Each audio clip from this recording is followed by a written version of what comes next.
இந்த அழுத்தத்துக்கெல்லாம் அடங்கி போற ஆளா இந்த ஆளு? இந்த மூஞ்சா பார்த்தா அப்படியா தெரியுது உங்களுக்கு? அதனால அப்படியெல்லாம் நடக்காது. அதுவும் முக்கியமா நம்ம கிட்ட அதெல்லாம் நடக்கவே நடக்காது. ஆனா அழுத்தம் இருக்குதான்னு கேட்டீங்கன்னா இருக்குது. அது நான் இல்லைன்னு சொல்ல வரல. நமக்கு இல்ல, மக்களுக்கு. தமிழ்நாட்டை இதுக்கு முன்னாடி ஆண்டவங்களும் சரி பாஜகவுக்கு அடிமையாக தான் இருந்திருக்கிறாங்க. ஸோ அவங்கள நம்பி ஒரு பிரயோஜனமும் இல்லை. இப்போ ஆண்டுகிட்டு இருக்கிற இந்த திமுக அரசாச்சும் நமக்கு ஏதாவது செய்வாங்கன்னு பார்த்தா இவங்களும் அவங்கள மாதிரியே தான். இன்னும் சொல்ல போனால் ஒரு படி மேலே, இன்னும் மோசம். அவங்களாச்சும் நேரடியாக சரண்டர் ஆகி இருப்பாங்க, இவங்க மறைமுகமாக சரண்டர் ஆகி இருக்கிறாங்க. அவ்வளோதான் வித்தியாசம். அதனால நீங்கள் பார்த்தீங்கன்னா அவங்களோட அந்த வேஷம் கலைஞ்சிடக்கூடாதுன்றதுக்காக இந்த கலர் கலராக கவர்ச்சிகரமான இந்த அறிவிப்புகள்லாம் வெளியிடுறாங்க. நோட்டீஸ் பண்ணியிருப்பீங்கன்னு நினைக்கிறேன். ஸோ இவங்க எல்லாரும் இப்படியே இருக்கிறாங்களே, நமக்காக உண்மையாக உழைக்கிறதுக்கு யாராச்சும் வந்துட மாட்டாங்களா அப்படின்னு மக்கள் ஒரு விதமான அதை வெளியில் சொல்ல முடியாத ஒரு அழுத்தத்தில் இருக்கிற நேரம் இது. மாற்றி மாற்றி ஓட்டு போட்டு ஏமாந்து அவங்க இப்போ நம்மளை நம்புகிறாங்க. நம்மளுடைய இந்த தமிழக வெற்றி கழகத்தை இந்த விஜய் கூட நிற்பான்னு நம்புகிறாங்க. நம்மளை நம்புறவங்களுக்காக நாம நம்பிக்கையோடு இருக்கணும்ல. அப்படின்னா இது முக்கியமான, மிக மிக மிக முக்கியமான ஒரு காலகட்டம் தானே. அதனால தான் அவ்வளோ அழுத்தமாக நான் சொன்னேன். இந்த தேர்தல், இந்த கூட்டணி, இதெல்லாம் பற்றி நிறைய இந்த ஏசியங்கள் ஜோஷியங்கள் எல்லாம் நடந்துகிட்டு இருக்கு இல்லையா? என்னப்பா இந்த விஜய் இப்போ தான் வந்திருக்கிறாரு, இவர் கூடலாம் யார் வரப்போறா, அவங்க வரமாட்டாங்க, இவங்க வரமாட்டாங்க, அப்படி இப்படின்ட்டு நம்மளை பற்றி ஒரு அண்டர் எஸ்டிமேட் பண்ணிட்டு இருக்காங்களே. அதுனா நமக்கு புதுசாக என்ன? 30 வருஷமாக நம்மளை அண்டர் எஸ்டிமேட் பண்ணிட்டு தான் இருக்கிறாங்க. ஆனால் மக்கள் கரெக்டாக நம்மளை எஸ்டிமேட் பண்ணி ரொம்ப அழகா, ரொம்ப அக்கறையா, ரொம்ப தெளிவா, ரொம்ப தீர்க்கமா நமக்குன்னு ஒரு இடத்த கொடுத்துருக்காங்கல்ல. எப்படி? என் கேரியரின் உச்சமான ஒரு இடத்த கொடுத்துருக்காங்கல்ல. அதை இந்த நாடே பார்த்துக்கிட்டு இருக்குல்ல. ஏன் அப்படி எனக்கு அந்த இடத்த கொடுக்கணும்? ஏன்னா இந்த விஜய் நம்ம பிள்ளையாச்சே, நம்ம அண்ணனாச்சே, நம்ம தம்பியாச்சேன்னு சொல்லி அவங்க மனசுல அப்படி தோணுது. அதனாலதான் நமக்கு அப்படி ஒரு இடத்த கொடுத்து உள்ளன்போடு அள்ளி நம்மளை அரவணைச்சிட்டு இருக்கிறாங்க. அப்படி நம்மள நம்புறவங்களுக்காக நாம உழைக்கிறதே அது ஒரு பழக்கமாகி இப்ப அதுவே என்னுடைய ஒரு ஒரிஜினல் கேரக்டராகவே மாறிடுச்சு. இத்தனை வருஷமா இருக்கிற அந்த உழைக்கிற குணம் அது எப்படி மாறும்? அதெல்லாம் மாறவே மாறாது.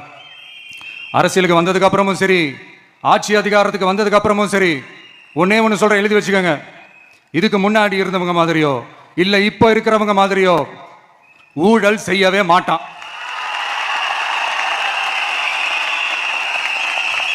ஒரு பைசா தொட மாட்டான். எனக்கு அது அவசியமே இல்லை. புரிஞ்சுங்களா உங்களுக்கு?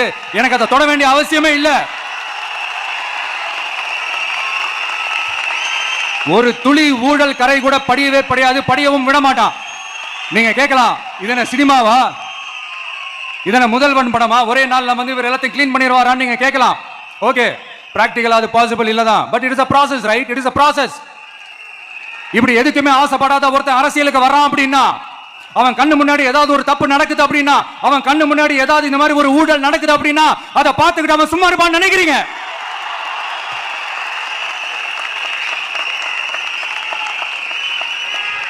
அதனால இந்த தீய சக்தியா இருக்கட்டும், இந்த ஊழல் சக்தியா இருக்கட்டும், ரெண்டு பேரும் தமிழ்நாட்டை ஆண்டவை கூடாது. அப்படிப்பட்ட இந்த கட்சிகளை உண்மையா தில்லா எதிர்க்கிற அந்த கட்ஸும் கெத்தும் நம்ம கிட்ட மட்டும்தான் இருக்கு. அதனால நீங்க என்ன சூழ்ச்சி நம்ம மேல பண்ணாலும், என்ன அழுத்தம் நீங்க கொடுத்தாலும், இந்த அடங்கி போறதுக்கோ, இந்த அண்டி புழைக்கிறதுக்கோ, இல்ல இந்த அடிமையா இருக்கிறதுக்கால நம்ம அரசியலுக்கு வரல. என் மண்ணுக்கும் மக்களுக்கும் யார் என்ன தீங்கு செஞ்சாலும் அதை எதிர்த்து அவங்க கிட்ட இருந்து நம்ம மக்களை பாதுகாக்கிறதுக்காக தான் நம்ம அரசியலுக்கே வந்திருக்கிறோம்.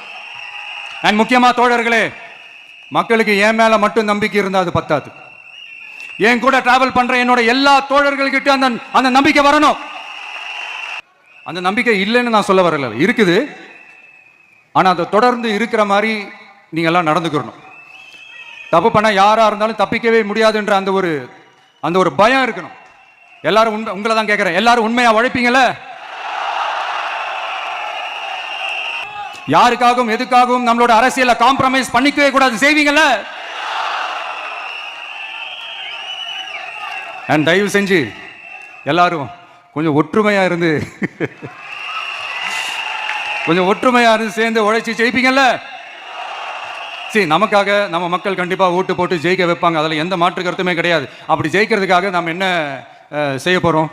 மக்களிடம்னு செல்னு அறிஞர் அண்ணா அவர்கள் சொன்னதை ரொம்ப டீப்பா சின்சியரா அடாப்ட் பண்றதோட மட்டும் இல்லாம நம்மளோட அரசியல்ல அதை செயல்படுத்தணும். அதுதான் முக்கியம். ஏன்னா இப்ப அரசியல் இருக்கிறவங்க அண்ணாவை மறந்துட்டாங்க. அண்ணா ஆரம்பிச்ச கட்சியும் அண்ணாவை மறந்து சுயநலமா மாதிரி பல வருஷம் ஆச்சு. அண்ணா பேர்ல இருக்கிற கட்சியும் அவரை மறந்து பல வருஷம் ஆச்சு. ஆனா நாம அவரை மறந்துடக்கூடாது. மக்கள் கிட்ட போகணும், மக்களோட மக்களாவே இருக்கணும், மக்களுக்காகவே இருக்கணும். அதுக்காக நாம என்ன செய்ய போறோம், என்னெல்லாம் செய்ய போறோம், அதுக்காக தான் இந்த மீட்டிங். ஆரம்பிக்கலாமா?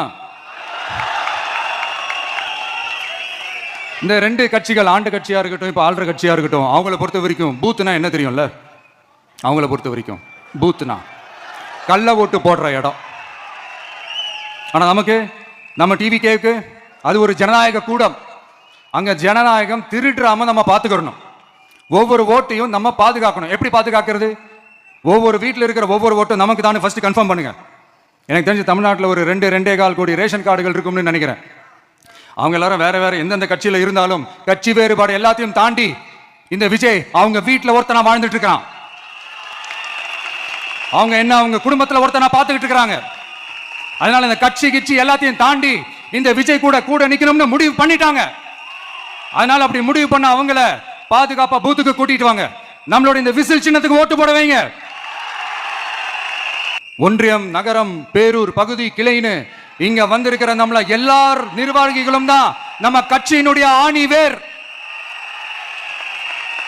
நீங்க எல்லாரும் சுதந்திரமா செயல்படணும், சுதந்திரமா செயல்பட விடணும்.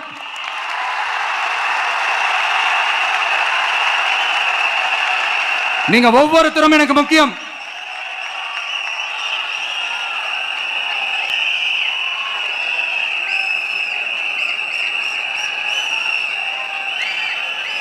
நீங்க தான் நம்மளுடைய இந்த BLAs பூத் லெவல் ஏஜென்ட்ஸோட களத்துல நின்னு வேலை பார்க்க போற ஃப்ரண்ட் லைன் வாரியர்ஸ்.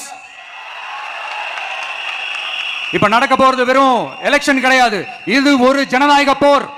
இந்த டெமோக்ராட்டிக் பேட்டில லீட் பண்ண போற கமாண்டர்ஸ் நீங்க தான். நான் ஏன் இது எவ்வளவு ஸ்ட்ரெஸ் பண்ணி சொல்றேன் அப்படின்னா, இந்த தீய சக்தி எப்படி, இந்த தீய சக்தியோட தில்லு முள்ளுலாம் உங்களுக்கே நல்லா தெரியும். முழிச்சிட்டு இருக்கும் போதே முழியை தோண்டி எடுத்துட்டு போற கூட்டம். அதனால கொஞ்சம் ஜாக்கிரதையா இருக்கணும். நம்ம எலெக்ஷனுக்கு இன்னும் 3 மாசம் தான் இருக்குது, அவ்வளவு கூட இல்லைன்னு நினைக்கிறேன். இந்த 3 மாசத்துல நீங்க செய்ய போற அந்த களப்பணியில தான் நம்மளுடைய வெற்றியே இருக்குது. உங்களுக்கு இந்த விஜய் பிடிக்கும்ன்றது உண்மைனா, சத்தியம்னா, உங்களோட உழைப்புல அதை காட்டுங்க. அப்புறம் நாங்க அறிவிக்க போற வேட்பாளர்களுக்கு நீங்க உங்களுடைய முழு ஒத்துழைப்பை நீங்க கொடுக்கணும். கொடுப்பீங்க தானே?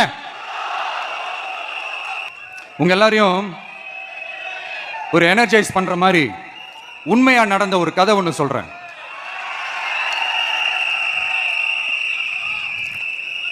சொந்த நாட்டையே ஒரு கூட்டம் அபகரிக்குது.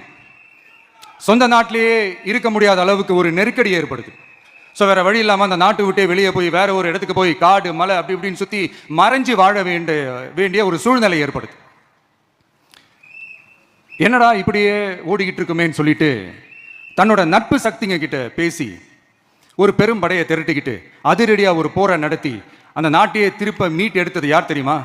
நம்ம கொள்கை தலைவர்களை ஒருத்தரான ராணி வேலு நாச்சியார் அவர்கள் தான். அவங்களுக்கு அந்த நட்பு சக்தியா கூட இருந்து உழைச்சது சின்ன மருது, பெரிய மருது, சையது, கார்கின்னு சொல்லிட்டு அந்த 3 பேரும் தான். ஆங்கிலேயர் படை, ஆற்காட்டு படை மாதிரி அந்த 2 பெரும் படையை அடிச்சு துவம்சம் பண்ணிட்டு அந்த நாட்டையை திருப்பி மீட்டு எடுத்தது வேலு நாச்சியார். அன்னைக்கு இருந்த ஆங்கிலேயர் படை, ஆற்காட்டு படை மாதிரி இன்னைக்கு என்னென்ன படை இருக்குதுன்னு உங்க எல்லாருக்குமே நல்லா தெரியும். அதனால அந்த 2 படை மட்டும் இல்ல, இன்னும் எத்தனை படை வந்தாலும் எதிர்த்து நின்று ஃபேஸ் பண்றதுக்கு ஒரு நல்ல தலைமையும் இத்தனை சக்திகள் என் கூட இருக்கும்போது, இத்தனை சின்ன மருது, இத்தனை பெரிய மருது, இத்தனை சையது கார்கிகள் என் கூட இருக்கும்போது நம்ம நாட்டை நம்மளால மீட்டெடுக்க முடியாதான? அதுவும் இந்த படை, நம்மளுடைய இந்த TVK படை நட்பு சக்தி இருந்தாலும் இல்லைனாலும் தனியாவும் நின்று கெத்தா ஜெயிக்கிற அளவுக்கு ஒரு மிகப்பெரிய படை. அதுலயும் ரொம்ப முக்கியமா இன்னைக்கு இந்த கூட்டத்துக்கு வரலனாலும் நான் அந்த போர்ல நடந்த அந்த கதை மாதிரி கட்ஸான குயில்கள் நிறைந்த பெண்கள் படையும் நம்மளோட இருக்கிறாங்க. அந்த பெண்கள் படையை பார்த்துதான் அரசியல் அரங்கமே அதிர்ந்து போயிருக்குது. அதனால எல்லாரும் ஒரு நிமிஷம் எனக்காக எந்திரிச்சு நில்லுங்களேன் ப்ளீஸ். நான் சொல்றதை கொஞ்சம் ரிப்பீட் பண்ணுங்க. இந்த 2026 சட்டமன்ற தேர்தல்ல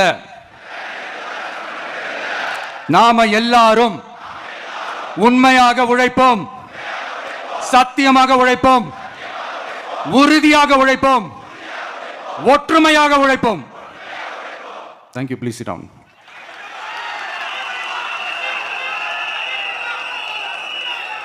உங்களோட இந்த வார்த்தையை நான் மனப்பூர்வமா நம்புறேன். நான் ஏற்கனவே சொன்ன மாதிரி இந்த வரப்போற தேர்தல் இதுவரைக்கும் தமிழ்நாடு பார்த்திராத ஒரு வித்தியாசமான தேர்தல். நம்மளுடைய படை வரிசையும் அப்படிதான், ஒரு பவர் பேக்ட் ஃபோர்ஸ். இவ்வளவு நாள் இதை நாம மட்டும் தான் சொல்லிக்கிட்டு இருந்தோம். இப்ப கொஞ்சம் கொஞ்சமா அதை வெளியில சொல்ல ஆரம்பிக்கிறாங்க. என்னடா இந்த விஜய் கூட இருக்கிற ஃபோர்ஸை பார்த்தா சாதாரண ஃபோர்ஸ் மாதிரி தெரியல, மிலிட்டரியோட பெரிய ஃபோர்ஸா இருக்குது, வரப்போற எலெக்ஷனை கணிக்கவே முடியல, அப்படி இப்படின்னு சில குரல்கள்லாம் கேட்க ஆரம்பிக்குது. கணிக்கவே முடியலன்னு அவங்க வேணா சொல்லலாம், ஆனா மக்கள் ஆல்ரெடி கணிச்சு முடிச்சுட்டாங்க. அவங்க மனசை நல்லா புரிஞ்சு வச்சிருக்கிற நமக்கு அது நல்லாவே தெரியும். அதனால இந்த எலெக்ஷன் ரிசல்ட்டுக்கு அப்புறம் இந்த தீய சக்தி கிட்ட இருந்தோம், இந்த ஊழல்வாத அடிமை சக்தி கிட்ட இருந்தோம், தமிழ்நாட்டை மீட்டுட்டோம்னு உறுதியா அறிவிப்போம். அதுல எந்த மாற்று கருத்து கிடையாது. அதனால என் நெஞ்சில் குடியிருக்கும் தோழர்களே, தோழிகளே, உங்களோட நான் இருக்கேன், நம்மளோட நம்ம மக்கள் இருக்கிறாங்க. இதுக்கு மேல என்ன வேணும்? கான்பிடென்டா இருங்க, நல்லதே நடக்கும், வெற்றி நிச்சயம். மீண்டும் சந்திக்கும் வரை நன்றி, வணக்கம்.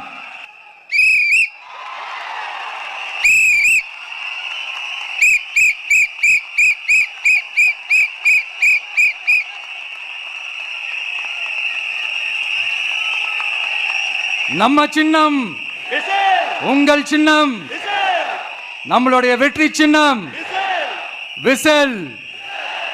கப்பு முக்கியம் பகிலே.